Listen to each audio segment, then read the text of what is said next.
Welcome back to the Mad Genius Thesis, where we explore that fascinating and sometimes unsettling link between creativity and mental illness. Uh-huh. And today we are diving into the life of the ultimate romantic rebel, Lord Byron. Oh, my favorite. And did you know that this literary rock star kept a pet bear at Cambridge University? Say it. And get this, a fellow student actually wrote a poem criticizing Byron for making the bear subservient. Wow. Really speaks volumes about his personality, don't you think? Absolutely, yeah. I mean, even back then, he seemed to crave attention, pushing boundaries, challenging authority. Right, right. So to guide this deep dive into Byron's world, we're using Fiona MacCarthy's biography, Byron, Life and Legend. Okay. And as always, the question we're wrestling with is, was Byron's genius somehow connected to or even fueled by what we might consider mental instability today? That's a very complex question, and I think it's important to remember that we're looking at Byron through a modern lens. Right. What might be considered a sign of mental illness today might have been perceived very differently in the early 19th century. Right, context is everything. Exactly. So let's start with Byron's life. He wasn't just a poet scribbling away in an ivory tower. This guy was deeply engaged in the political landscape of his time. In fact, he even saw himself as a kind of modern-day Napoleon. Oh, interesting. There is a strong parallel there. Yeah.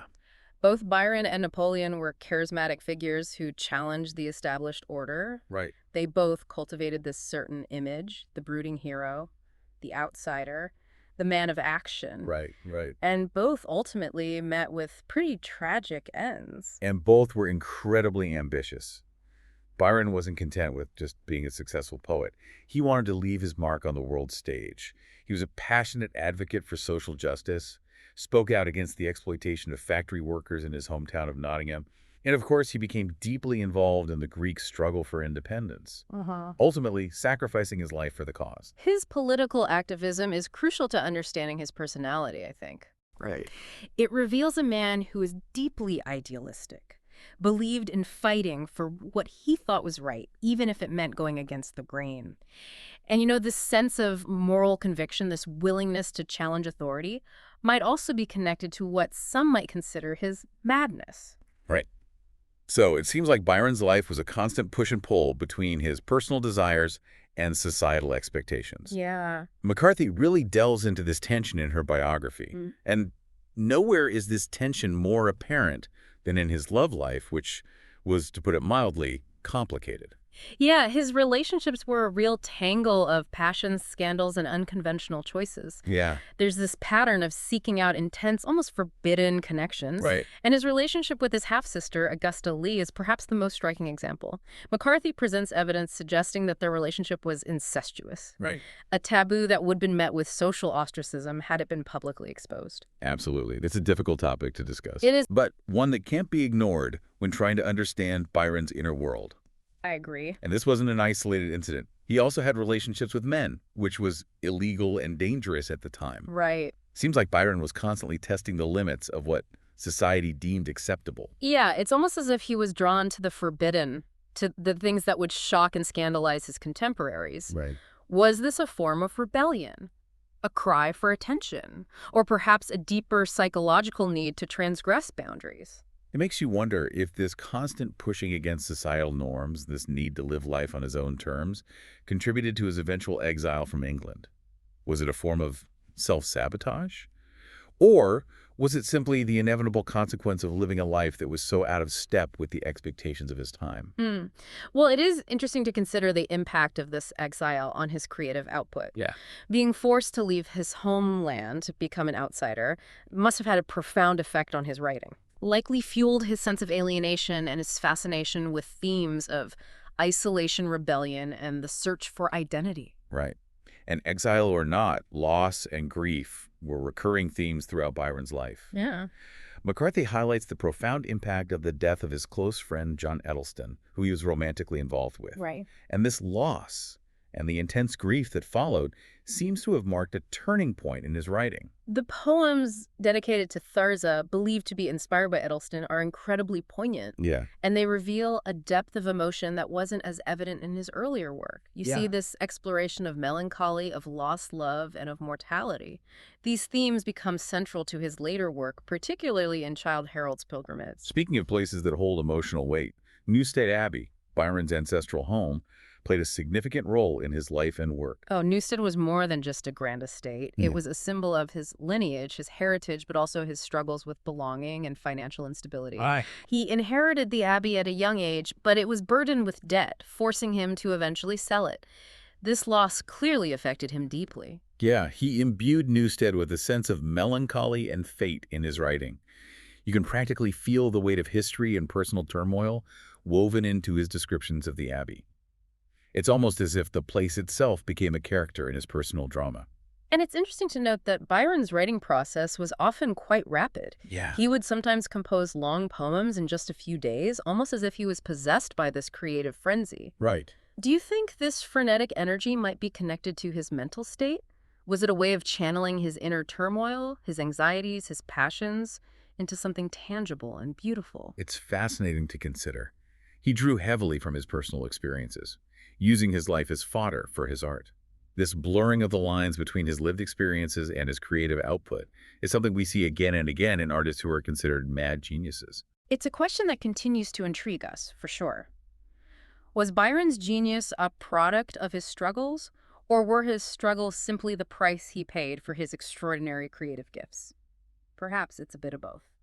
We've covered a lot of ground already, but we've only just begun to scratch the surface of Byron's complex and fascinating life. When we come back, we'll delve deeper into his relationships, his travels through Europe, and the evolution of his writing. Welcome back to the Mad Genius Thesis.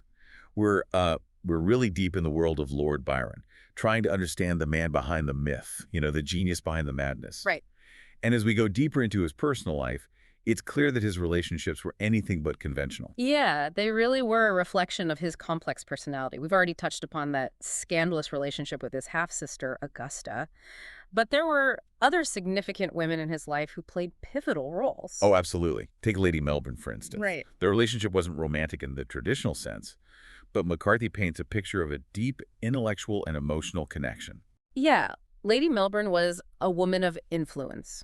Right. Political savvy, Byron sought her advice, confided in her, and their correspondence, I think, reveals a really fascinating dynamic. He really valued her intellect and her ability to navigate that complex social world that he often found himself caught up in. Yeah, almost as if she became like a confidant Right. and mentor. Yeah. Someone he could trust with his deepest thoughts and fears. And their letters are full of, gossip, political maneuvering, and even candid discussions about Byron's other relationships, including his very tumultuous marriage to Annabella Milbank. His marriage to Annabella was short-lived and incredibly messy. Yeah. In fact, their separation and the subsequent rumors about Byron's behavior played a large role in his decision to leave England for good.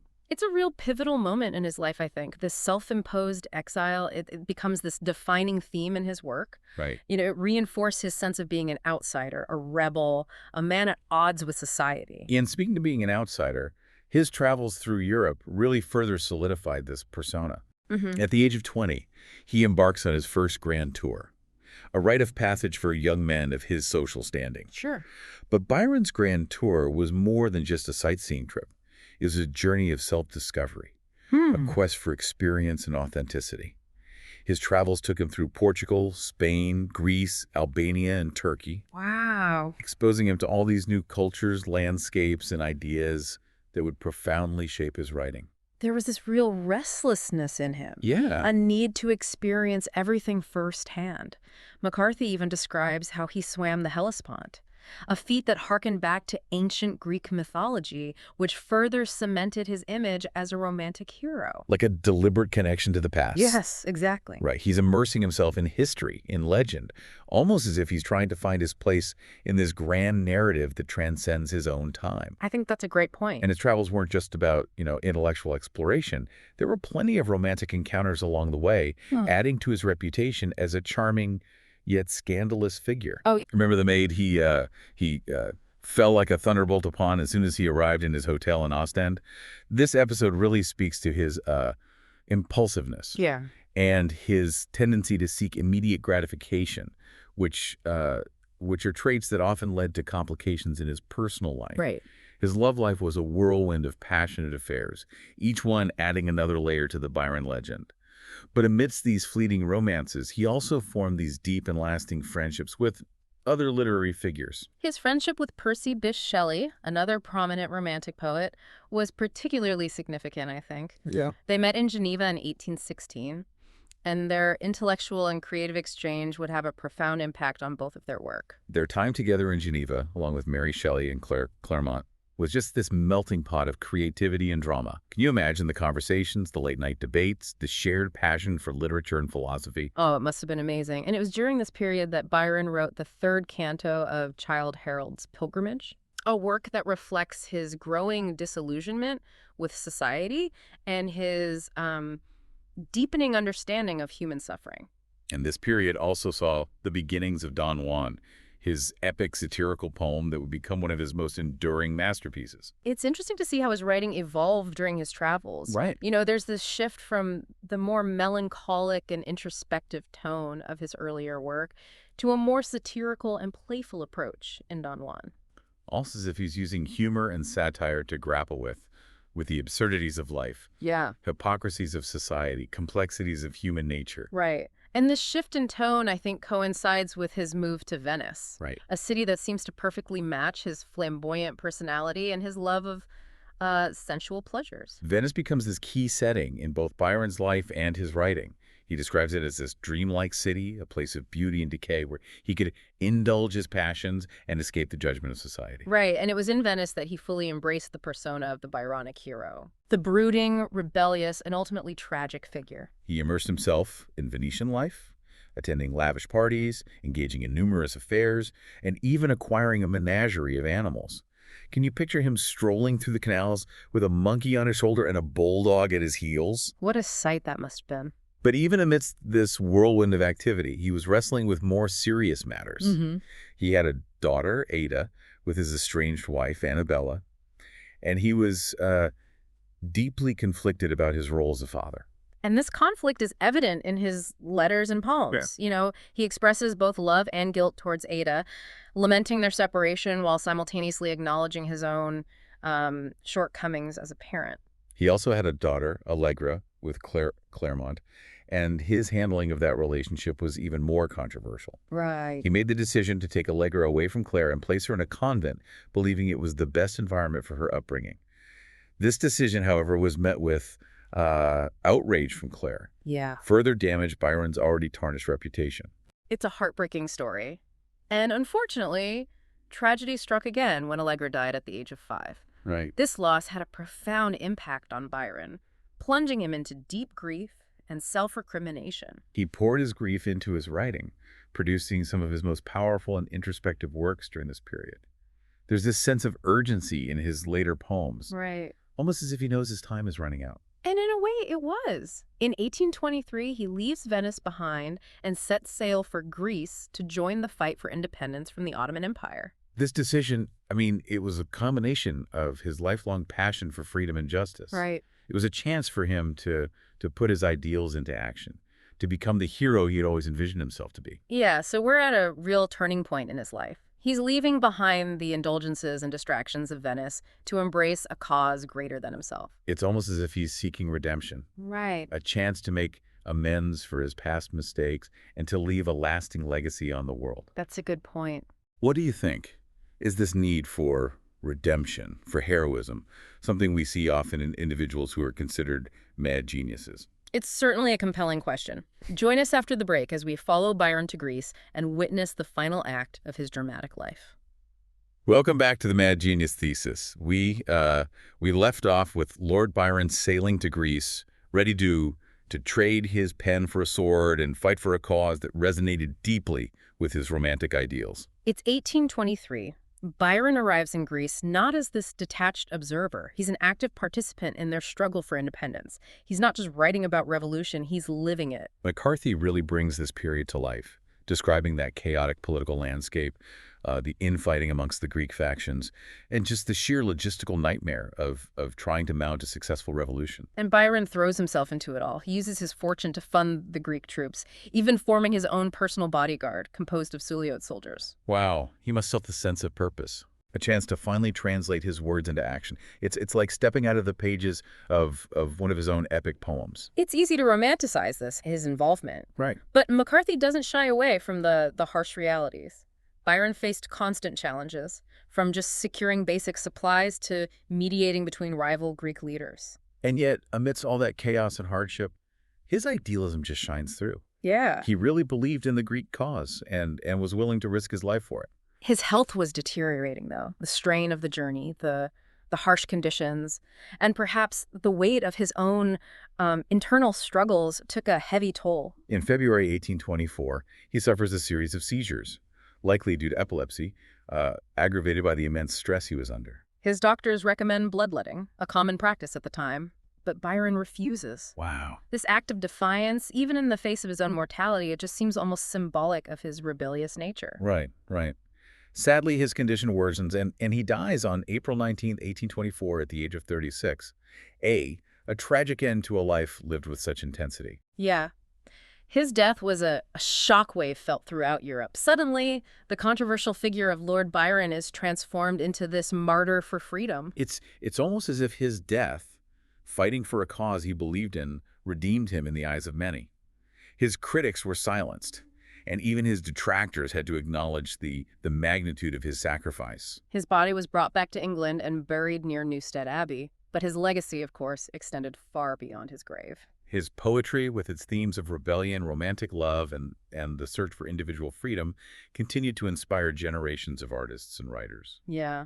His influence can be felt in the works of the Bronte sisters, Victor Hugo, and even composers like Hector Berlioz. He became this archetype, the quintessential romantic hero, flawed, passionate, and ultimately tragic. So as we conclude our deep dive into the life of Lord Byron, let's circle back to our original question. Was he a mad genius? I mean, his life was certainly unconventional, marked by intense emotions, impulsive decisions, and behaviors that, might be seen as signs of mental illness today. But can we definitively say that his creativity was fueled by these struggles? Or was it simply a part of who he was, this complex mix of brilliance and turmoil? Perhaps it's impossible to separate the two.